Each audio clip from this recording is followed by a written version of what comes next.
Jadi cerita kali ini tentang satu keluarga kecil. Untuk orang tuanya kita sebut aja bapak sama ibu ya. Anaknya sebut aja namanya Yoga. Background keluarga ini tuh keluarga yang lumayan berkecukupan. Cuma karena bapak udah pensiun dari kerjanya, lama-lama tabungannya tuh menipis. Ditambah Yoga yang udah nikah sama istrinya, namanya Ira, belum kerja dan ngandelin duit bulanan dari bapak. Ya ampun. Sampai akhirnya setelah setahun Yoga menikah sama Ira, bapaknya tuh meninggal. Ibu yang udah nikah puluhan tahun sama bapak tuh benar-benar terpukul karena ngerasa bapak itu satu-satunya teman hidup ibu. Ya walaupun ibu juga tinggal satu rumah sama Yoga dan Ira di rumah bapaknya, tapi tetap aja ya namanya juga istri ditinggal suami, pasti berasa banget kan Mui, Bi? Iya. Karena ibu itu ibu rumah tangga dan Yoga belum kerja juga, akhirnya Yoga tuh jadi ngerasa lumayan susah hidupnya. Sisa tabungan bapak juga benar-benar tinggal sedikit buat makan sehari-hari. Selama masa duka, Yoga tuh selalu minta duit ke ibu. Ibu yang sering dimintain tuh lama-lama ngomong ke Yoga, "Nak, kamu mulai cari kerja, gak bisa ngandelin duit sisa tabungan bapak terus. Sudah mau habis, nak." Ngedenger itu Yoga tuh cuma iya aja, tapi tetap gak nyari kerja. Sampai akhirnya beberapa bulan kemudian, ibu mulai gerah lah sama sikapnya si Yoga ini. Karena cuma sehari-hari tuh di rumah, males-malesan. Akhirnya ibu mulai nyindir-nyindir Yoga sama Ira. Kalau ibu lewat terus mereka lagi nonton TV, ibu kayak nyindir, "Kerja orang mah hari gini di rumah doang." Ira tuh kaget di situ, karena ibu tuh tipe orang yang halus, baik banget. Pokoknya selama Ira nikah sama Yoga. Tapi sekarang tuh ibu jadi berubah banget. Ya saking kesel ngeliat anaknya gak kerja-kerja kali ya. Iya bener Moy. Dan sindiran-sindiran itu tuh terjadi setiap hari Moy, Bi. Sampai Ira tuh suka nangis ke Yoga. Akhirnya Yoga sama ibu tuh jadi sering berantem karena Yoga gak terima disindir-sindir ibu terus. Dan ibu pun juga gak terima Yoga anak satu-satunya, laki-laki pula, diem doang di rumah gak kerja. Berbulan-bulan Yoga sama Ira bertahan di rumah ibu. Sampai akhirnya di titik klimaksnya, ibu tuh udah gak mau kasih uang sepeser pun buat Yoga sama Ira. Di situ Yoga tuh gak terima banget. Akhirnya Yoga sama Ira tuh milih buat pakai jalur pintas. Mereka ke dukun untuk minta kekayaan secara instan. Tapi gak berhenti di situ aja. Mereka juga minta ibu untuk gak nyebelin lagi ke mereka. Mereka minta kalau bisa ibu tuh diganggu aja sama dalam tanda kutip jin kiriman dari dukun itu. Oh, kurang ajar ya. Beberapa hari kemudian setelah pulang dari dukun itu, Yoga sama Ira tuh jadi sering keluar rumah. Bukan karena kerja Moy, Bi, tapi shopping. Bener-bener setiap hari ada aja yang dibeli sama mereka berdua.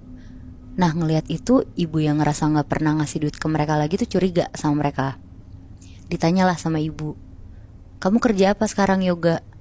Tapi Yoga malah ketus ke ibu. Udah bukan urusan ibu, yang penting Yoga gak pernah minta duit ke ibu lagi. Ngedenger itu ibunya marah banget kan. Karena ibu tuh ngerasa semenjak gak ada bapak, sikapnya Yoga tuh jadi kurang ajar sama ibu. Malamnya sekitar jam 7, ibu sholat lah, nangis-nangis. Dia tuh sedih karena Yoga berubah. Soalnya dari awal maksud ibu kan baik ya, kayak pengen anaknya kerja biar bisa ngidupin keluarganya. Tapi malah jadi kayak gini Yoganya. Selesai sholat, ibu tuh nyoba buat tidur.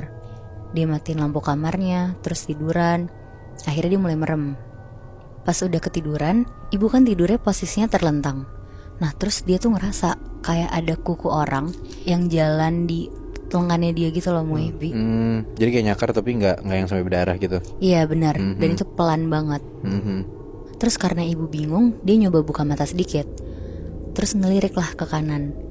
Ternyata ada sosok gede banget, warnanya hitam, lagi gesek-gesekin kukunya yang panjang banget ke lengannya ibu. Di situ ibu kaget banget dan langsung merem. Terus balik badan ngebelakangin si sosok itu. Akhirnya dia ngumpet lah di balik selimut.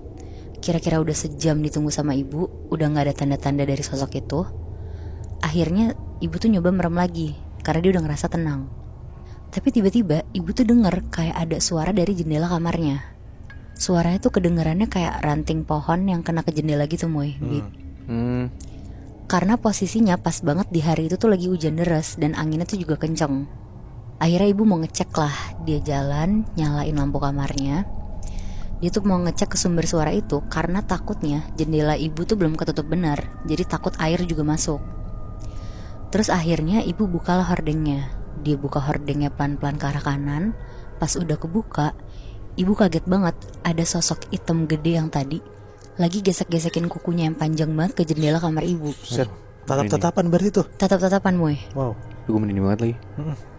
Akhirnya ibu langsung nutup hordengnya lah kenceng sambil teriak astagfirullah. Ibu langsung lari ke kamar Yoga sama Ira di situ. Tapi mereka ternyata nggak ada di rumah. Akhirnya ibu duduklah di meja makan sambil megang tasbih. Ibu zikir-zikir lah di situ. Di malam itu juga petirnya tuh gede-gede banget Moy, Bi. Sampai akhirnya tiba-tiba lampu rumah tuh mati semuanya. Ibu merinding terus dia takut banget. Dia langsung bacalah surat-surat pendek sambil berusaha nyari lilin di sekitar rumahnya. Pas ketemu lilinnya, ibu nyalain. Ibu duduk di meja makan sambil berdoa dan cuma pakai penerangan dari satu lilin yang dia punya itu. Ibu gak berhenti zikir sama istighfar. Pas ibu lagi istighfar, astagfirullahalazim berkali-kali, tiba-tiba dari arah belakang tuh ada suara perempuan. Astagfirullah, astagfirullah, astagfirullah. Aduh. Di situ ibu takut banget, tapi ibu tuh merem dan ngencengin doa-doanya dia. Berarti setannya gak cuma satu dong? Iya bener Moy.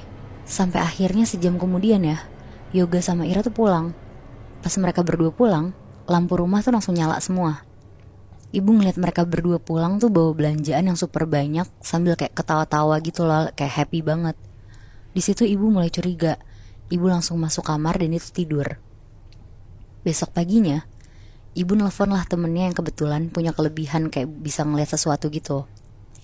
Tapi bukan dukun atau orang pinter yang buka jasa gitu Moy, Bi. Dia jelasin lah kalau dia tuh dapat gangguan dari makhluk halus semalaman. Dan temennya ini tuh bilang ke ibu kalau sebenarnya semua sosok yang datang ke ibu adalah sosok kiriman dari anaknya sendiri. Ya. Ibu denger itu tuh kaget banget sekaligus gak percaya. Tapi pas didengar lagi, semua itu jadi masuk akal. Karena temennya tuh juga bilang kalau anaknya itu tuh minta bantuan dukun untuk bisa jadi kaya. Akhirnya setelah selesai teleponan, ibu tuh nutup teleponnya. Ibu langsung nyamperin Yoga di kamarnya. Ibu marah-marah sambil nangis dan bilang kalau dia tuh sebenarnya kecewa banget sama Yoga. Soalnya Yoga tuh jadi musyrik gitu kan, cuma karena mau dapetin uang secara cepat. Iya. Dan ibu juga marah banget karena ibu tahu kalau Yoga tuh ngirimin ibu sosok-sosok makhluk buat gangguin ibu. Ibu sampai bawa-bawa bapak juga pas lagi marah-marah ke Yoga. Ibu bilang kalau bapak tahu ini semua, kamu pasti diusir dari rumah ini. Karena ibu sakit hati banget sama kelakuan Yoga, akhirnya dengan berat hati ibu tuh ngusir Yoga sama Ira dari rumah bapak. Dan ibu juga gak diem aja. Ibu minta tolong temennya yang punya kelebihan ini buat bantu ngelindungin ibu. Ibu juga ketemu beberapa ustadz buat minta didoain rumahnya biar gak ada sosok-sosok yang bisa masuk rumahnya lagi. Pokoknya ibu tuh sekarang udah gak peduli lagi sama keberadaan Yoga sama Ira. Karena ibu tuh inget pesan terakhir dari bapak. Yang ternyata Moy, Bi, sebelum bapak meninggal, bapak tuh nitip pesan sama ibu. Kalau Yoga masih malas untuk cari kerja, ibu harus usir Yoga dari rumah biar Yoga bisa dengan sendirinya ngehadepin dunia nyata dan gak ketergantungan sama mereka lagi. Jadi ya tindakan ibu tuh bisa dibilang juga secara gak langsung pesan dari almarhum bapak yang pengen anaknya mandiri secara finansial. Wow, berarti seorang istri kehilangan bapaknya, kehilangan suaminya sampai efeknya jadi anaknya musyrik dan nyerang ibu sendiri tuh menurut gue chaos banget sih, Nat. Cuman karena uang kan dia kayak gitu. Iya, cuma karena uang dan karena kemalasan anaknya itu sendiri, Moy. Iya. Ya yang gue bingung sampai istrinya aja mau ngebantuin suaminya buat nyelakain ibu sendiri itu lebih. Iya itu loh. Untungnya ibunya ya taat agama ya. Jadi ada yang ngelindungin dan punya teman yang bisa untuk ngebantu dia sih. Itu menurut gue cukup jadi solusi yang baik gitu loh. Iya, gue setuju banget sih, Moy, Bi. Tapi sekarang kalau lo tahu keadaan Yoga gimana tuh, Nat? Nah, gue kurang tahu juga sih, Bi. Karena yang terakhir gue tahu juga si Yoga tuh diusir dari rumah kan. Dan ibu jadi tinggalnya sendiri. Mungkin dia masih dengan dukunnya itu loh, dengan mendapatkan kekayaan secara instan. Karena kan udah males juga gak sih? Ya kemungkinan besar gitu sih ya.